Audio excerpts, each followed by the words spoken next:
Someone trusted with your kids, now accused of inappropriate behavior. The question now, what is Broken Arrow Public Schools doing to keep kids safe? Evidence is released today showing grim details in one of the most horrifying nights in green country history. So what's hotter than this Friday? This guy, Jay Slack Glass out here, glass blowing in these temperatures. Can you believe it? We're going to talk to Jay live coming up. And the city's pushing to get homeless off the street. I just want to get back into working. How they're helping them get back on their feet. Yet another bizarre chapter in the Michael Bever murder case playing out today. These chilling images drawn in crayon, all part of a journal that Bever kept while he was being held at the Tulsa County Jail. Also released, a new video showing Michael during his police interrogation. It's the first time the video has been seen outside the courtroom during his murder trial. Channel 8's Amy Jensen has seen those pictures and the video. She joins us now live with more. Amy. Childish cartoons and doodles done in the manner of a second grader, but the message in some of those drawings is chilling. It was part of the evidence used in the case against Michael Bever, a red composition notebook. Within those pages, graphic pictures, including a drawing of Bever standing next to his sister, one of two survivors of the bloodbath at the Bever home. There's blood drawn below her.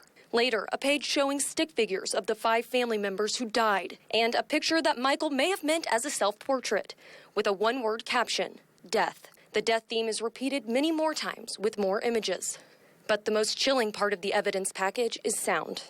Audio of the 911 call Michael Bever's 12-year-old brother made from their Broken Arrow home, as Michael and brother Robert were murdering the family. 911.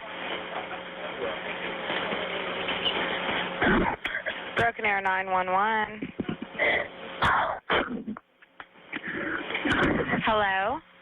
Hello. Hi, where are you at? Broken Arrow, Oklahoma 7411. What address? 709 Magnolia Court. Okay. Are you the only one there? No. My brother's attacking my family. Your dad is attacking your family?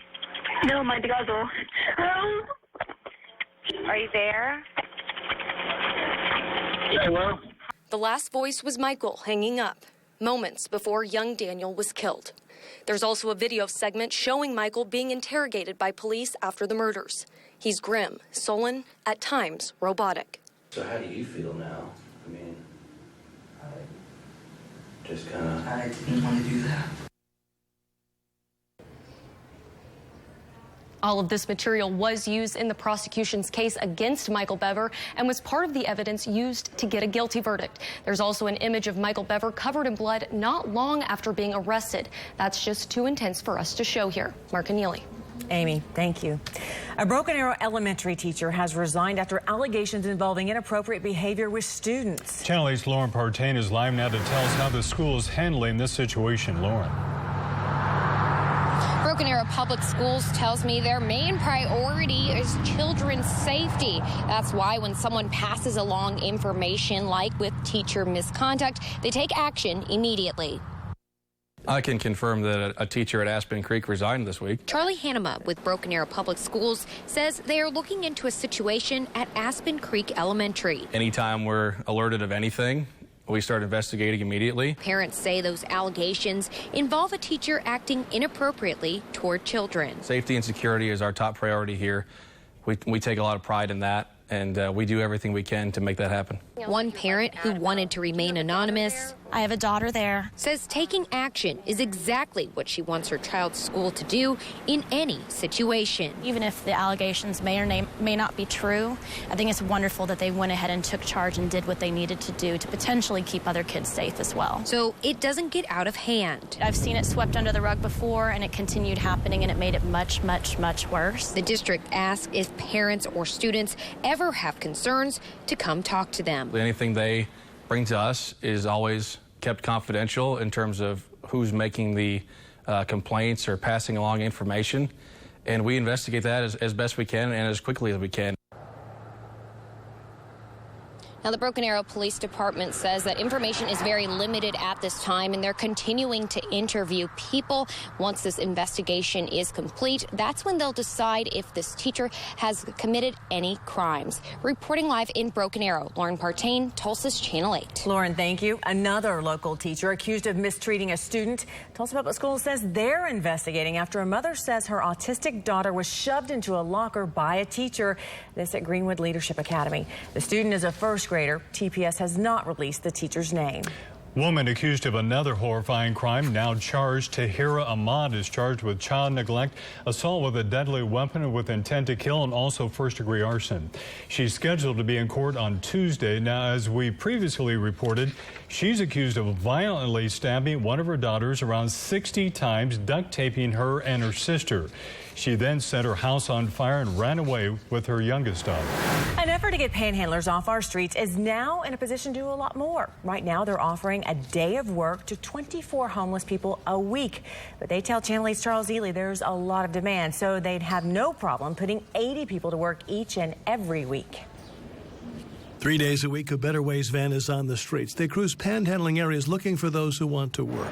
The crew supervisor has shared some of their experiences, so he's bluntly honest with those who are reluctant. I was there, been there, done that, and I threw away the T-shirt, plain and simple. I mean, you can't keep your mind there because that's where you are.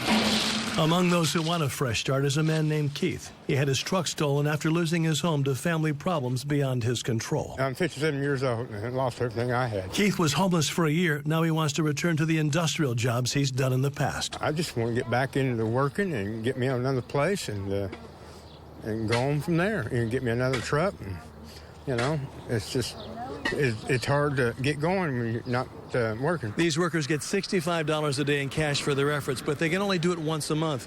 It's not intended to be a career. It's just to get them going in the right direction. A Better Way helps people by removing obstacles like a lack of identification or transportation. I'd tell them, like, whatever issues you have, we can really just do anything we need to do to help you. It turns out there are plenty of people on the streets who are ready for that help. We could definitely be operating every day of the week, doing at least 1 to 2 crews. There's just a huge capacity out there right now for people wanting to work. They're hoping to get more funding so more people can move from raking playgrounds to permanent paychecks. In West Tulsa, Charles Ely, Tulsa's Channel 8.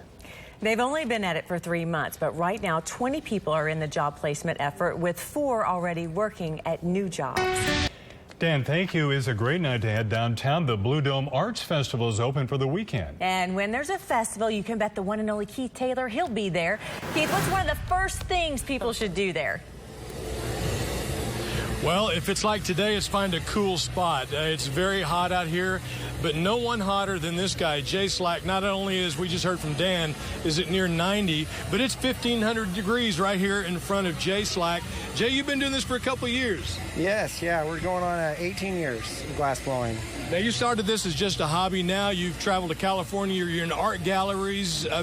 You've turned this into quite the fun business. Yeah, I have a lot of fun doing what I do. We teach a lot of people now. We're making marbles. We're hiding them, losing them all over the country, and having a great time being a glass blower. Well, the neat thing about what you do, too, is we mentioned the art galleries that you're going to be talking about. Marbles are making a comeback. And for people who are kind of like ahead of the game, you've got some incredible work that you've done here. You even kind of named some of these things as well. Right. Well, yeah, every marble, I suppose, has a specific design, like the kind of design we're working on here. This is what glass artists call a wigwag. We do galaxy marbles. We just have old ribbon marbles. I mean, there's really every technique is going to have a name that goes with that marble. All right, some pretty cool stuff, so you can come out and watch Jay make it right in front of you, and then you can turn around and buy it right here in front of you. You know, the neat thing about Jay and all the other artists that are out here, there's like 250 artists, musicians, all out here for the 15th annual Blue Dome. I'm not the only one out celebrating today. Angelica Brown got a chance to do some visiting out here at Blue Dome herself. Joseph Yetudai was one of the first to set up his booth. As he carefully places his handcrafted pottery, his excitement about all things art is at an all-time high. Been preparing for this particular show for about 3 months now in preparation, so I'm glad it's finally here. No stranger to the art scene, he's been coming to the Blue Dome Art Festival for 13 years. And beyond just selling art, for him, it's about connecting with other artists. This show brings a lot of us together at least once in the year.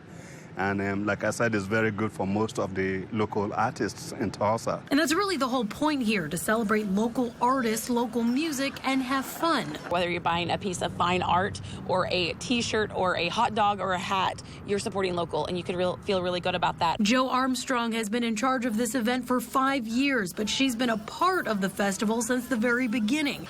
This year is supposed to be the biggest one yet, with more than 250 vendors, more food trucks, and activities. It continues to grow and evolve, and it's been really fun to kind of see how that's happened. And the best thing about this year, the weather. While it might be hot, it's a drastic improvement from last year. Angelica Brown, Tulsa's Channel 8. All right, thank you, Angelica. Yeah, the key is to stay cool this weekend. People wonder how Jay can sit in front of this 1,500-degree fire. He's got a fan underneath him. You see that in a lot of the booths out here. Folks trying to cool off. There's plenty of ways to do that. A lot of stuff to drink as well. Stay hydrated. Have a great weekend, guys. Keith, thank you. So many talented people out there. Very true. Yeah. Very true. You're going to head to Blue Dome and Mayfest this weekend. Yeah. Check it out. Yeah. Well, if you're looking for a getaway for the weekend or this summer, one of the best places to go isn't far away. Ahead at 6, we'll give you an up-close look at the Cottonwood Bed and Breakfast and tell you why so many are staying there.